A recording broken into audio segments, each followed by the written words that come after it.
আমি প্রত্যয় চক্রবর্তী। আমি বোধনাপ্রীতি স্কুলের ৫৯তম আবর্তনে কবিতা খসাইকার একজন ছাত্র।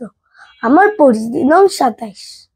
আমি এখন কবি যতীন্দ্রমোহন বাগচির লেখা কাজলা দিদি কবিতাটি আবৃত্তি করব।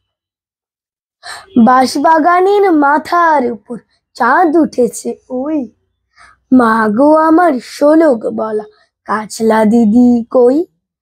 পুকুর ধারে নেবুর তলে থোকায় থোকায় জোনাক জল, ফুলের গন্ধে ঘুম আসে না একলা জেগে রই।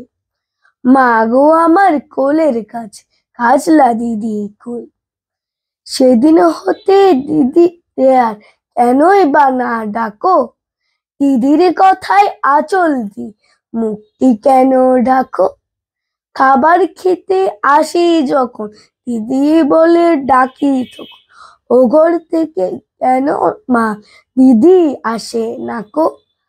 আমি ডাকি তুমি কেন চুপটি করে থাকো।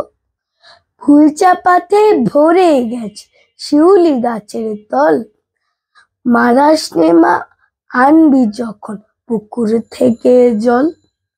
ডালিম গাছের ফাঁকে ফাঁকে বুলবুলিটা লুকিয়ে থাকে, উড়িয়ে তুমি দিও না মা ছিঁড়তে গিয়ে ফল। দিদি এসে শুনবে যখন বলবি কি মা বল। বাঁশবাগানের মাথার উপর চাঁদ উঠেছে ওই, এমন সময় মা গো কাজলা দিদি কই।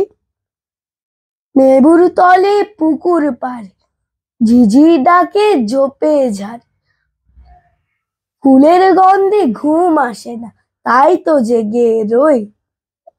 রাত্রি হলো মা গো আমার কাজলা দিদি কই।